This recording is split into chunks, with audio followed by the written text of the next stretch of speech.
he said, right, well, thank you very much. He starts sort of, they say, have you got anything to say? So I say, you'll see from the report, and start talking through some of the stuff and explain the methodology and say to them, we want to hand you a second report and all this kind of stuff. And so I'm sitting there in my suit and I'm sort of giving it, this, and they start asking questions, and one of them goes, Mr. Thomas, thank you for turning up. I hope you haven't brought an ice sculpture with you. Bless. And do you know what? Some of them were quite nice. Seriously, some of them I quite liked. And they would sort of ask me questions, and sort of, at one point they say, you don't think very much of politicians, do you? I say, not really. They say, what would you like to elaborate on what you think about politicians? I said, well, on a good day, you're all right. I said, well, let me read you what you wrote in the New Statesman. When it comes to sucking up to royalty, no one does it quite so eagerly as MPs, whose dribbling, corgi-like eulogies make the Daily Mail look calm by comparison. It gets better than this, though. I thought I was being a bit soft. You're just working yourself up at this point.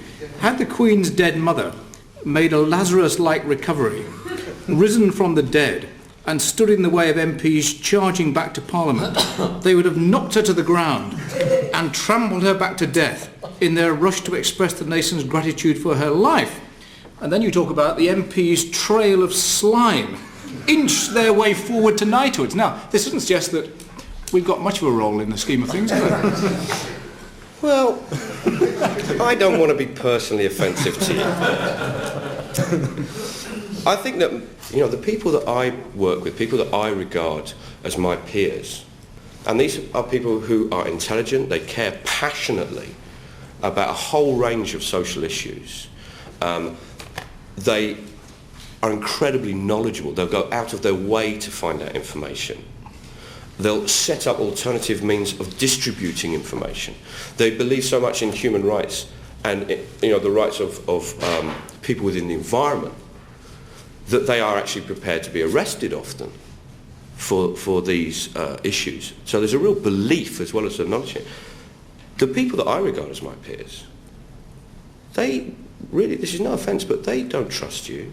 They don't want anything to do with you. They don't want anything to do with government. And if you extend the powers of a government body to investigate itself, as far as they're concerned, you'll merely perpetuate that exclusion from the parliamentary democratic process. And you'll perpetuate that feeling that actually they're not involved in this. It doesn't matter what happens here. It doesn't touch their lives in any real, tangible way. We kind of had a nice little debate, because we put forward these recommendations. No one should be on more than one committee. Everyone should get paid for being on a committee. Half the committee should be made up of members of the public who are drawn by lot. They're saying, but do you think that members of the public... Yeah, of course they could handle, arguments. People sit on a jury, don't they? People sum up, very complex, arguments. They look through forensic evidence. They go through witness statements. They listen to the whole thing. They come to a conclusion which actually someone's balance of their life and their future depends on it. Do you think they could sit on a committee about wine? I think so.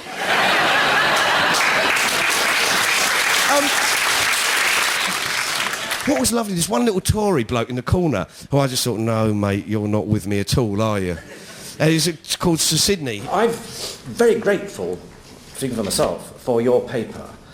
I don't disagree, I don't think, in any of your 11 recommendations, and I think all the case studies you've given us will make it easier to focus on particular points, so I'm personally very grateful. Now, I'm going to invite you to put an amendment to this. All interest should be registered within 1 month of taking up office in a public body. Mm-hmm. I absolutely agree with you. Could I suggest that actually the interest should be registered even before the person takes up the public body? Because you I think, are saying earlier on, their interest should be a consideration of whether they're important. I'm happy to change that. I said to them at the end, look, we're having a little phone-a-thon, a quangathon, where we've got a few friends in, and we're going to try and track down all the people in this report, and we're going to try and find out why their interests aren't registered. So they said, well, I'm afraid we might not come along, but it doesn't mean that we're trails of slime, Mark. It means we're very busy. So we went, we'd organised this quangathon. It was fucking great. We'd got Bernie Clifton in to help us. Oh, hello, it's Bernie Clifton. We had Howard Marks, the convicted drug smuggler. He was there. And he was there, ready to bash it. And we also had a woman called Jo Guest, who some of you might know her work.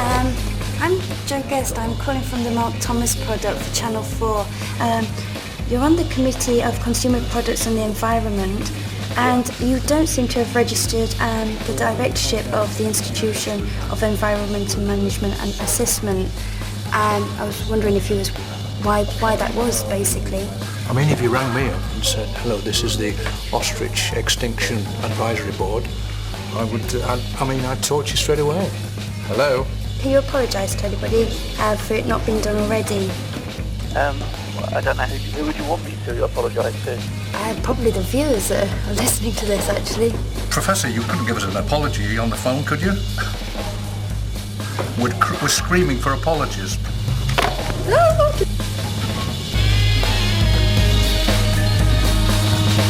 If you want to make a quick apology, that would be great. Yeah, I'm very sorry. I didn't put it down. Hello, Howard. Hello, Margaret. Just sorry to bother you again. It was just to sort of clear up on the healthcare facilities. Until you just reminded me, I didn't even know that I was any longer in any way connected. When you actually kind of say that you'll be very interested in what I have to say, I'm afraid I doubt that very much from what you've Well, I'm not said. about to get into discussion with you as to what you doubt and don't doubt. If you wish to communicate with me, right? What about... How many apologies have you got? 2. 2? I got 2 apologies. You got 2 My apologies. best one was, I forgot. That's the one I got. I forgot. So are you sorry for forgetting? So you got 2, you got 2, Barry got 2, you I got 1. You got 1. I think I got 2. I might have got 2.5. Right. But we had a fucking great old laugh, and we're continuing our quest, and we're going to try and find out as many of these people as possible. Just one thing to tell you, which is the Department of Trade and Industry have announced an inquiry into their procedures on the back of the evidence that we gave to the Select Committee. DTI probes Declaration of Interest Procedures, headline from the Financial Times. And that means Patricia Hewitt has got to probe herself, because she's the chairperson. Oh, don't go Joe Guest on me. How are you? I'm good. I have an inquiry into the procedures for disclosure on committees and non-government bodies. Is that because of the Competition Commission, or you in bed, the Council for Science and Technology, which you chair? No, I'm here to talk about No, but is it because of business your... and the budget. No, I know, but you chair that one. Jobs that we've No, but you created chair the since Council for Science and Technology, and you forgot to have Ewan Baird disclose that he was a non-executive director for Scottish Power. Are you going to investigate yourself? Are you going to probe yourself? How are you going to do that? Always a pleasure to see you, Mark. Have a nice day. Are you going to be able to do that or not?